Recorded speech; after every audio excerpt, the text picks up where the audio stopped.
Assalamualaikum warahmatullahi wabarakatuh. Saya Kurniawan Setiawibawa dari Prodi Perencanaan Wilayah dan Kota, Fakultas Teknik Universitas Gadjah Mada. Ibu boleh perkenalkan diri?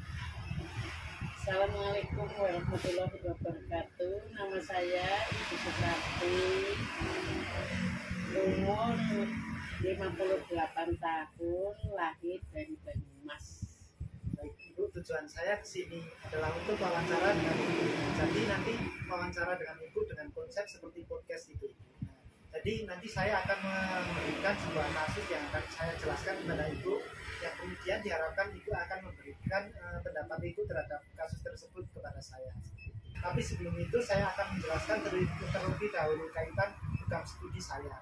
Jadi program studi perencanaan wilayah dan kota atau sering dikenal dengan PWK itu Ibu, atau planologi itu merupakan program studi yang memfokuskan untuk perencanaan pada sebuah wilayah dan kota terkait perencanaan, pengelolaan, dan pengembangan wilayah serta kota. Nah, nanti kasusnya akan saya kaitkan dengan prodi saya dan akan saya jelaskan kepada Ibu. Nah, untuk itu sebelumnya saya akan menampilkan video kepada Ibu terlebih dahulu. Jadi kasus saya adalah kasus pembangunan tol Jakarta Outer Ring Road 2 Soekarno-Hatta ke Kunciran. Nah, jadi jalan tol ini menghubungkan antara Kunciran ke Bandara Soekarno-Hatta. Nah, proses ganti ruginya sebanyak 27 bidang tanah dan rumah warga Kampung Baru, Kecamatan Benda, Kota Tangerang yang belum selesai itu. Nah, untuk tahapannya pada 2012 itu warga dipanggil untuk diajak bersosialisasi terkait pembangunan jalan tol tersebut Ibu. Nah, kemudian pada 2013 warga lokal itu diminta untuk meninggalkan lahan mereka. Nah, mereka akan diberi ganti rugi sebanyak 1,8 juta per meter untuk penggantian penggunaan lahan tadi. Kemudian 2014 kan muncul resum yang pertama. Nah, resum tersebut berisi bahwa kalau ada warga yang kurang setuju itu dapat menolak dan dapat mengajukan ke pengadilan. Kemudian pada tahun 2016 ada kenaikan harga. Nah, kenaikan harga itu menjadi 2,6 juta meter. Namun sebagian masyarakat tetap menolak itu karena yang tadi pergantian ruginya itu cuma tanahnya gitu. Kemudian pada 2017 tersebut muncul resum yang kedua. Nah, kemudian 2020 terjadi eksekusi gusur paksa pada 1 September itu Ibu. Nah, kemudian pada 15 Desember ada demo di depan kantor Wali Kota Tangerang. Kemudian pada tahun 2021, tepatnya 23 Juli, aksi demo di Jasa Marga setempat untuk menagih janji hubungan dengan Jasa Marga Pusat begitu. Kemudian pada tanggal 3 Agustus mendapat blokade pada jalan tol tersebut. Namun pembangunan jalan tol Jor 2 ini Bu, yang tadi tahu itu memberikan dampak negatif serta positif. Nah, untuk dampak positifnya kan itu pembangunan jalan tol itu menghubungkan antara Tangerang, kemudian ke Bogor, Depok, sampai ke Bekasi gitu Ibu. Nah, tentunya akan memperlancar mobilitas. Nah, selain itu juga kelancaran arus lalu lintas ini menjadikan distribusi logistik lebih efisien. Tapi dari pembangunan jalan tol ini juga memberikan dampak negatif itu. Nah, salah satunya ada rawan terjadinya banjir kan saat hujan. Nah, yang kedua ada proses belajar terganggu Ibu. Karena yang tadinya jalan biasa kemudian diganti jalan tol, otomatis yang sekolah di dekat jalan tol tersebut terganggu oleh arus mobilitas tadi.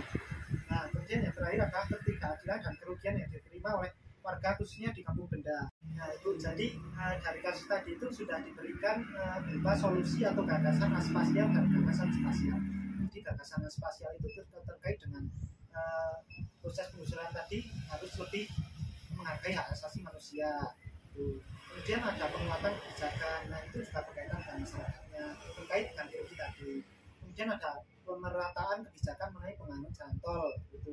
Jadi yang untung itu harus kedua belah pihak gitu. Kemudian ditingkatkan komunikasinya dan pengetatan aturan mengenai ganti rugi tanah tersebut sehingga dapat menguntungkan kedua belah pihak itu.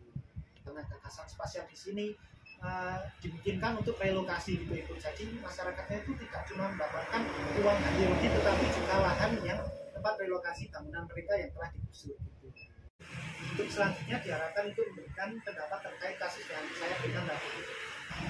Ya, kalau menurut saya sih dengan aturan yang sudah tertera di situ itu ya sebetulnya sudah cukup baik dan istilahnya sudah mencukupi kecuali tidak diganti rugi atau tidak diberi tempat.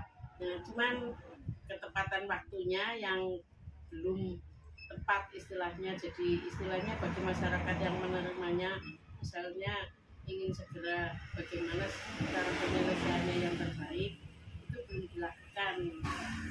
Jadi menurut ibunya sendiri ini karena warganya cuma diganti dalam bentuk dana gitu, nah ini belum bagus gitu. Tapi setelah diberikan gagasan aspasial dan gagasan spasial tadi, gagasan, nah jadi itu sudah mencukupi gitu. Soalnya kan dari dana juga dari lahannya sudah terdapat gitu. Terus ada kaitan dengan pendekatan hukum serta keterkaitan dengan masyarakat dan pihak yang membutuhkan untuk dibuat jalan tol tersebut. Jadi menurut ibunya sudah sudah cukup gitu. Itu ya kurang lebih. Sudah cukup, sudah bagus. Apakah ibu pernah mengalami atau mempunyai pengalaman yang sama dengan kasus Kampung Benda ini? Ya pada saat itu saya kan ya memang kalau saya sih tidak menempati tempatnya sendiri, soalnya saya kan punya warung, jadi terbangun 8 bulan belum kita pakai. Ternyata ada program yang warung saya itu harus digusur, sedangkan saya juga nggak ganti rugi apa sampai saya minta ya dana untuk misalnya untuk biaya lah untuk membongkar, itu nggak dikasih. Tapi kan karena itu bukan hak saya tidak apa-apa merelakan gitu.